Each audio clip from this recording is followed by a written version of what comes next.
Welcome to the Coaches Show on the Spartan Digital Network. That's Preston Ingram, the reigning hoopdirt.com Coach of the Week.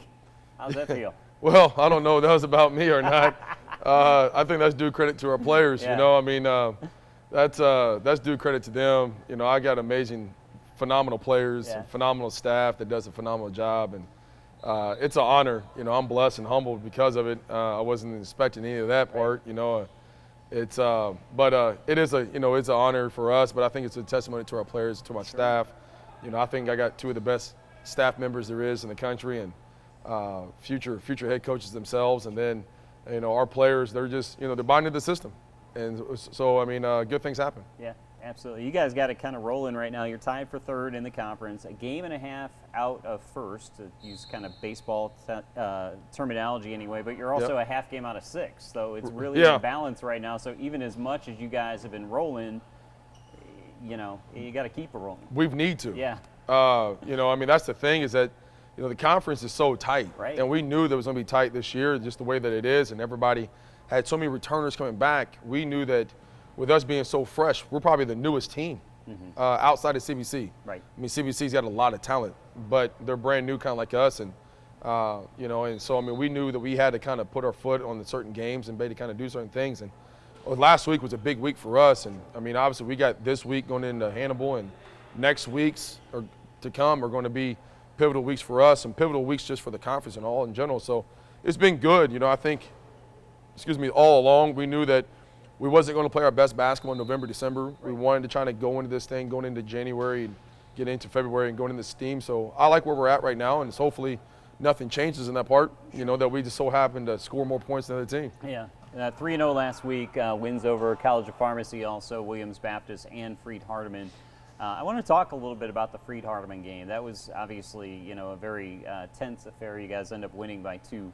Specifically, I want to talk about, let me just get your thoughts on the game. I know we talked about after the game, the post-game interview and all that stuff, but kind of looking back at, the way that the team battled and never gave up and, came back from 14 down in the second half, much like what you did against Harris Stowe. That's a character-building win, No question. Yeah. No question. I mean, I think that the testament to our team, we've had to do that several times. Right.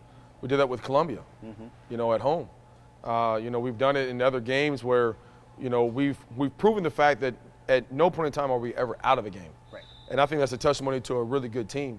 It's just showing that there's their will to want to go through. And so, I don't know if we've ever lost a game because another team has beat us. I think that a lot of times we beat ourselves, and sometimes, and I think we do that in the course of the middle of the game. Right. There's about a 10-minute window in there. We just go bonkers, and we start shooting shots, and I'm going, what in the world? When did we start working on this stuff? But like we do, then we kind of gather back down, and we finally kind of go back to the course again, and then we put on a run, and we know how to close out a game. I think for my health and for everybody else's health, we wish that we would do that early through the entire parts of the game. But the good sign of it is that we know how to. We know that we have that in us if that comes down to it. So we've been proven in that part, and it's proven that we can play with the top teams in the league. I think Freed-Hardeman is as good as it gets. I don't know if we've played a better team than Freed, and that's minus one of their better players they've got in the freshmen. But I mean, they're as good as it gets on that part, and I think their execution, their coachability, and kind of how they go about doing stuff. So I mean, that was a quality win for us, as better than any of the games we played thus far on that part. So I was really proud of it after that game. A lot of great contributions in that game, and again, we talked about this in the post game. But I think, in my opinion, the best game Christian has played the entire season. I mean, he only scored 4 points, but he was the reason you were in that game because of what he was doing defensively and on the glass, and what you need your big to do. No question about it. Yeah. I mean, his presence is never going to be a box score. Right. His presence is his. You've got to take account for him, but you also, what he gives to us, he's not a ball demander kind of guy. He's not a guy that's going to sit on the block and demand the basketball and knows his role. Now, every once in a while, he'll go in and shoot some shots, and that's okay. I think he's starting to find his rhythm about being able to shoot the basketball rather than playing at the rim. And so we're kind of moving him out and expecting him to shoot shots in those 15-foot areas from the elbows in, and he's doing that really well. But his presence last game was by far the most significant. than anything. Made to play a full 20 minutes. Right. That's completely out of his realm. I didn't know how he was going to react to it.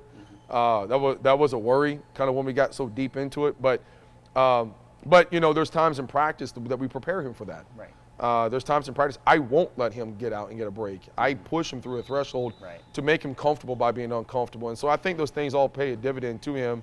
And I also think that it shows his upside to him. He's just a freshman. He's only been over here for so long. He's coming from a phenomenal program down in Louisiana, from a very well-coached program down there. And so I think that the upside for him would be really good. But if we didn't have him, we're not beating Freed. Right.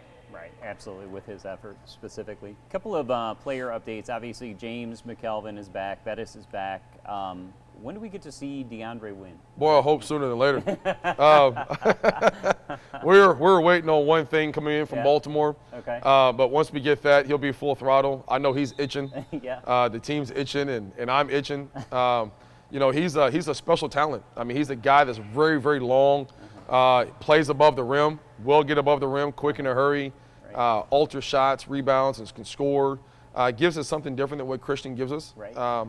But the thing of it is that we're going to trying to figure out how to work him in the next 12 to 13 games, and that becomes tough, and so, but I think hopefully we're hoping, fingers crossed, that we'll have him by maybe Saturday's game, and that'd be great, giving him a chance to be able to kind of get on the floor. This week here has been fantastic for him, James, and Marike, and so. Trying to work those guys back in and kind of get everybody a good pulse back has been phenomenal for this week for that. Absolutely. And one other player update, I think Omani has stepped up quite a bit the last couple of games as well. Undersized, but the dude can board. Oh, my gosh. It's amazing to me, some of the rebounds and some of the tenacity he goes at it with. Yeah, I mean his motor, when he decides to have his motor, is as good as it gets. Right. His leaping ability, his physicality, his size, his strength. There's times I challenge him on the sidelines. I mean, man, you got this Spartan-looking body. Let's use it. There's no sense of coming over here and having the statue body outside and just not using this thing at all. And so he's got that natural look to him that we all wish as guys that we could have. Yeah. And so let's not waste this thing. But he's a special talent. What he is able to provide for us without having that second big.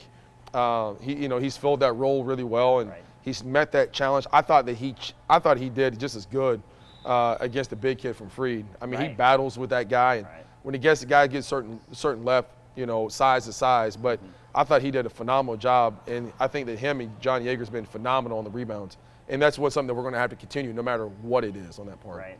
And to that point too, you were talking about defending the big from Freed Hardeman. The guy was able to back him down, but he still was able to affect the shot. Yeah. You're bigger than me. You're going to push me back, but I'm still going to get the rebound when you miss. Right. That's exactly what he did, like 2-3 times in the game. No question, especially in pivotal parts of the game. And his late second tip in. I mean, I talked to that on the post game. I mean, his last second tip in there, that was a huge tip in. And when I went back and looked at it, he was actually high enough to be able to tip dunk it. I don't know if he knows that he can do that yet or not.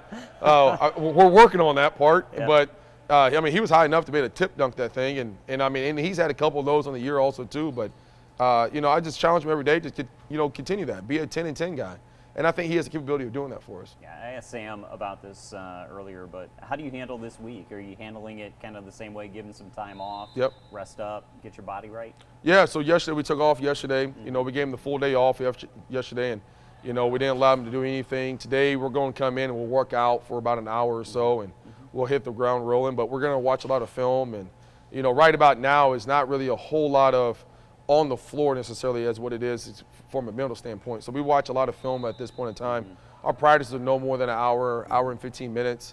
If they go anything past that, it's kind of just more or less maintaining the scout and the game plan kind of going into that part. But, right now, we're trying to get these guys as much break as we can.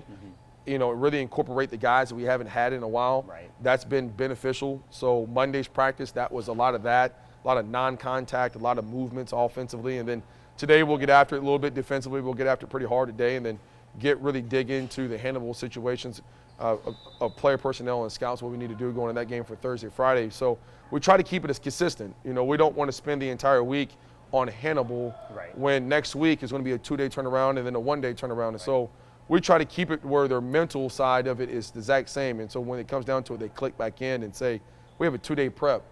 And we have a 2-day prep and getting back in the exact same situation is going to be next week and the week after and so on and so on. And so we try to keep it as the exact same way. We'll treat today, and tomorrow as it is a game, Friday as if it's a 1-day turnaround going into Hannibal. And so we try to keep everything where it's nothing that's going to be outside the ordinary for us on that part. Yeah, absolutely. You never look past a team, but you mentioned the 2 games next week aren't just any games. It's Lyon and Central Baptist. So not only that, but you like you said, you'll spend the 2 days on Hannibal, but then it turn around quickly because those next 2 games, not that there's unimportant conference, but those are big ones. No question. I mean, the Hannibal game's always a worry. Yeah.